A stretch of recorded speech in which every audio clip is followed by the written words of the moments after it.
All right, guys, I'm going to walk you through the watercolor techniques handout. And if you've ever used watercolors before, then you know how they can be a little finicky and you just have to work really slow with them. If you've never used them before, then really pay attention to how they work on the paper and how they blend together. So the paper you're working on for this exercise is not watercolor paper. So the paper you get for your final will be a little more durable, but this will be a good practice because if you start ripping this paper up, then it's just a little bit of extra precaution that you'll take on your final. The top technique is wet on wet. So basically that means what it says is you're going to do wet paint on wet surface. So that can either be wet paper. So if I just put water in the circle, let's see what happens. Or it could mean wet on wet paint. And I'm sorry I didn't bring home the watercolors you're using in class. I'm just using the ones I have here at my house. So as you can see, the paper is absorbing the water a lot quicker than what your watercolor paper will do. So it's not spreading out as much as it will on yours, but your water will actually sit on top of the paper. This water is soaking in. And what that means is the paper is more likely to rip. The wet on wet technique is really great when you want to create a soft edge because the paint will fill into that wet area.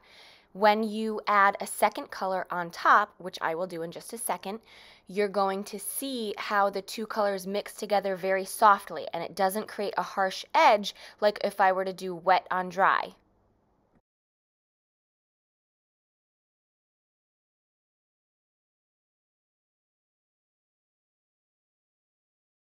All right, so wet on dry is when you're just painting on the dry paper with wet paint, or you're painting a color first and then you're gonna do kind of like a wash on top of it. So I'm just going to paint half of this and then we'll let it dry and I'll come back and add a color on top of it. So I'm gonna spread that out pretty thin so it dries quicker. For a gradient wash, what you're going to do is practice how much water you have and how much pigment you have. Because the more water, the lighter the color, the more color, obviously the brighter, so the less water. So I'm just going to use this teal color here, and I'm really spinning my brush in that color. I'm not digging or anything, it's just a gentle spin on top. And then I'm going to paint in my area. Now, since we're doing pop art, this is what most of your areas will probably look like, really saturated and nice and bright.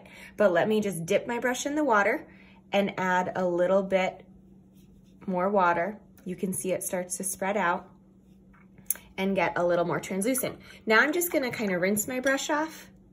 And I don't really want to tap or wipe all the water off. I want to keep a lot of water, but I want to get that color kind of faded in. And again, this will work better on your watercolor paper when you're doing your actual project. So this works well on hair. If you have an item with hair and you want to kind of make it get lighter, it's just about practicing with how much water versus how much color. So sometimes it's easier to work in reverse. You start with a lot of water and then you gradually add the pigment and it gets more saturated up here. But you can always lift up the color you have with water. If you just add, or if you grab paper towel, you can lift it off and it will get lighter. All right, so once that dries a little, you can see it better, but you can see how much darker, more pigmented it is here and more light translucent it is here. Shading is essentially a gradient wash, but you're focusing on the actual item you have. So there I just went flat down. But for shading, I just want you to practice how you can add the illusion of form to your piece. So I'm gonna use this nice bright blue, and I'm gonna start by adding my really pigmented color down here. And for this, you'll notice that I'm actually following the contour of the circle, the sphere. And then what I'm going to do is just get a little more water and bring that color up. And I'm just gonna kind of mark out where my highlight is gonna be so that I don't accidentally paint over it.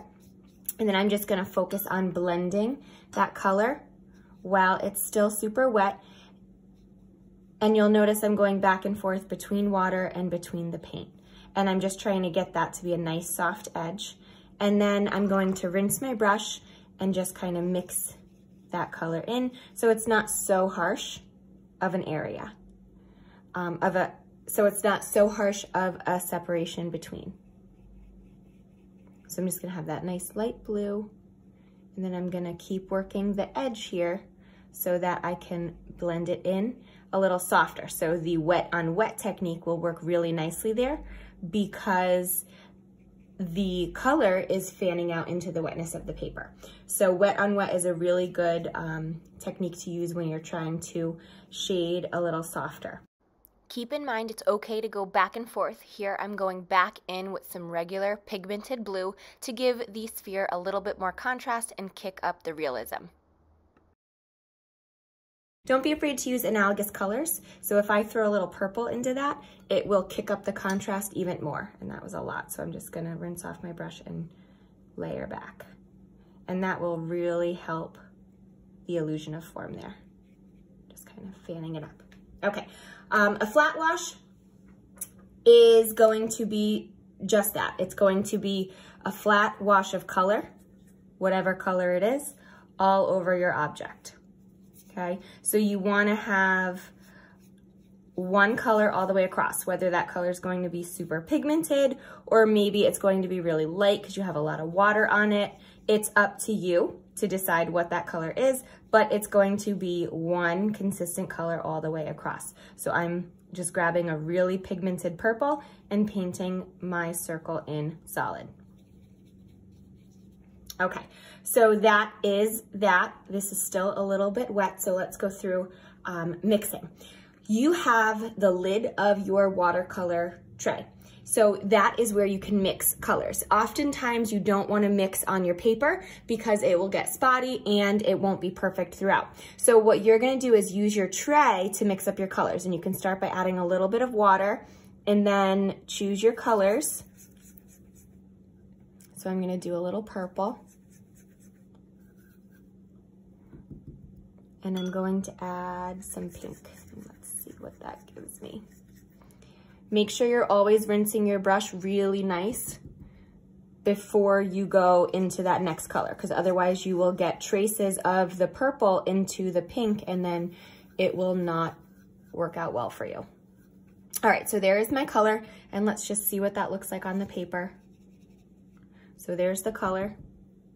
And here are the two originals. Now I will give you scrap paper so that when you're mixing, if you need to test it, you're more than welcome to. And then the pink. So you can see the difference between those three colors that I mixed together. This is still a little damp, but that's all right. So let's do this blue on top of that. And what you'll notice is it just gives you a little glaze over that color. So you can still see the purple through. It does less of mixing and more of just kind of gives a richer color because you have the two tones. You see that purple kind of shine up through the blue. And then just the regular blue on this have to compare.